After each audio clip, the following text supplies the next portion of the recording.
Bonjour et bienvenue. Dans cette session, nous revenons sur l'exemple de la gestion de l'eau. Nous allons montrer qu'un autre mode de gestion est possible. Une meilleure gestion des ressources naturelles est l'une des pierres angulaires de la transition énergétique et écologique.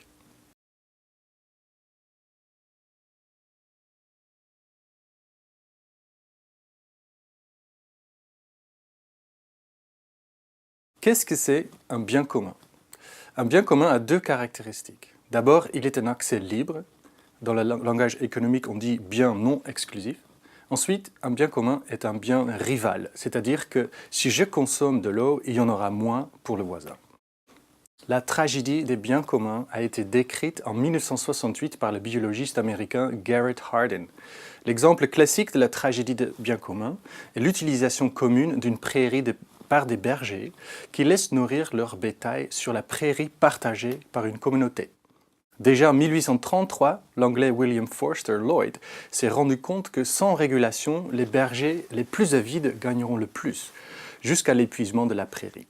L'essence de cette tragédie est que l'exploitation d'un bien commun bénéficie directement et uniquement l'individu, disons le berger, qui utilise le bien, tandis que le coût de l'exploitation est partagé par tous les usagers. Cela veut dire que le coût par individu est souvent beaucoup plus faible que le profit par individu. Et cela incite un individu qui cherche à maximiser son bénéfice individuel à la surexploitation, par exemple de rajouter des animaux à son stock de bétail. La rivalité pour un bien commun crée ce que les économistes appellent une externalité d'encombrement. Lorsqu'un usager pompe de l'eau dans une nappe souterraine, les coûts de pompage augmentent pour les autres utilisateurs car il faut aller chercher l'eau plus profondément. Chacun va entrer dans une course au pompage pour pomper l'eau avant le voisin et maximiser ainsi son bénéfice. Le résultat serait au contraire un moindre bénéfice pour tous et chacun, car le coût du pompage augmentera vite dans ces conditions-là. Elle engendrera aussi un dommage environnemental par la surexploitation de la nappe qui peut conduire à un tarissement irréversible.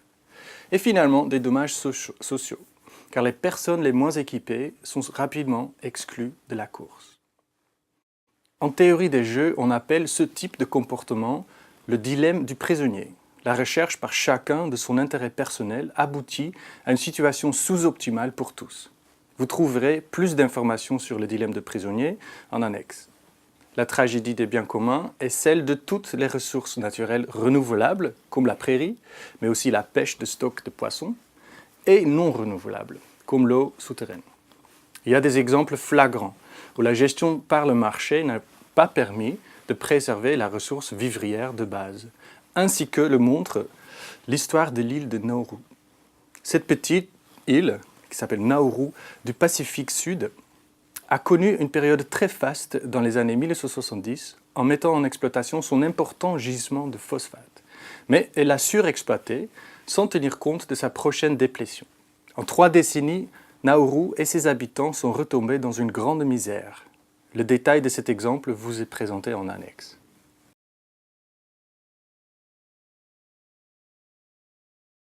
Jusqu'à présent, les questions de gestion des biens communs ont surtout été résolues au moyen d'outils réglementaires. Les quotas, qui limitent les volumes de ressources prélevées, ou les licences, qui font peser des restrictions sur la capacité de prélèvement. Ou encore les taxes environnementales qui incorporent l'externalité au prix payé par l'usager de la ressource. L'économiste britannique Ronald Coase a proposé en 1960 une troisième solution, la marchandisation des externalités. L'idée se base sur l'allocation de droits d'usage.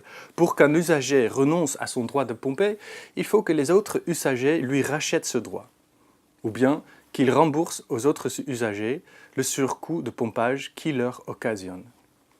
Cette solution repose sur une information parfaite des parties prenantes et un exercice du droit qui est souvent difficilement applicable dans la réalité. L'économiste et prix Nobel américaine Elinor Ostrom a revisité ces questions en 2010 sur la base de l'observation de bonnes pratiques de gestion des ressources dans des communautés réelles. Pour elle, la gouvernance des biens communs doit être basée sur une notion de propriété commune, d'appropriation par la communauté des usagers. Le bien commun n'est ni en accès libre, ni en propriété privée. Les droits d'usage sont détenus par un groupe d'individus qui doit être homogène. Des arrangements institutionnels vont ainsi pouvoir se mettre en place entre les individus de cette communauté pour organiser de manière optimale l'accès à la ressource. Le marché et le tout-État ne sont donc pas les seules formes d'organisation sociale possibles.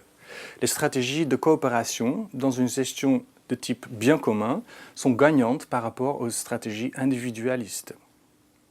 Concernant la gestion de l'eau, des stratégies proches des préconisations d'Ostrom ont été mises en place pour la nappe de Bsissi en Tunisie, de la Mancha orientale en Espagne, de la Beauce ou de la Gironde en France. Vous trouverez en annexe les références d'une étude de l'AFD qui approfondit ces cas.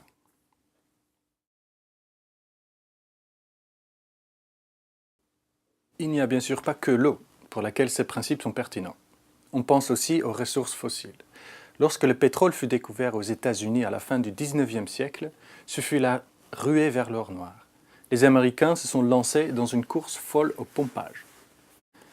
Un géologue employé par le groupe Shell, qui s'appelait Hubbert, avait alerté dès la fin des années 50 sur la déplétion à venir des puits américains et la nécessité de ralentir le rythme d'extraction. Il n'a pas été écouté alors que l'histoire a prouvé qu'il avait raison, au moins jusqu'au début des années 2000. Le livre de Mathieu Ozano, Or noir, explique comment la croissance, la richesse et l'hégémonie américaine se sont basées sur cet or noir.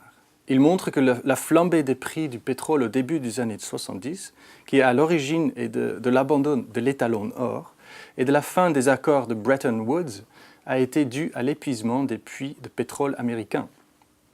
Nous aurons l'occasion de revenir sur le thème fondamental du pétrole et de son lien avec le développement dans la suite du cours.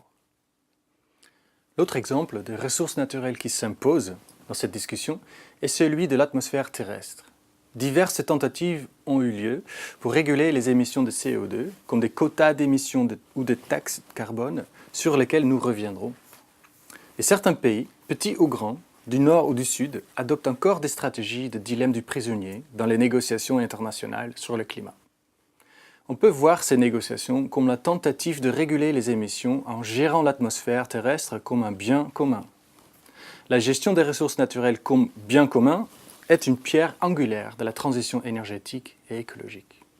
Il ne s'agit pas d'une recette unique et universelle, mais d'une préconisation qui se fonde sur l'usage du droit et sur des règles établies de manière consensuelle par des groupes d'usagers locaux. Une sortie de la tragédie est toujours basée sur la coopération entre les usagers. C'est une vision nouvelle qui doit encore faire son chemin. Nous comptons sur ce MOOC et sur chacun de vous pour la diffuser, l'expérimenter et l'enrichir. Merci et bravo. Nous sommes au terme de la première semaine de cours. Vous connaissez maintenant le caractère insoutenable de notre mode de développement actuel, que ce soit en termes d'inégalité, de surexploitation des ressources naturelles ou de gaspillage et de gestion des déchets. Vous savez que le changement climatique est une menace immédiate et sérieuse. Nous vous invitons maintenant à un quiz et un travail de réflexion individuel pour assimiler les connaissances que vous avez acquises au cours de cette première semaine. Notre prochaine semaine de cours sera consacrée au modèle économique dominant. Nous verrons en quoi ils font obstacle à la transition énergétique et écologique. À bientôt!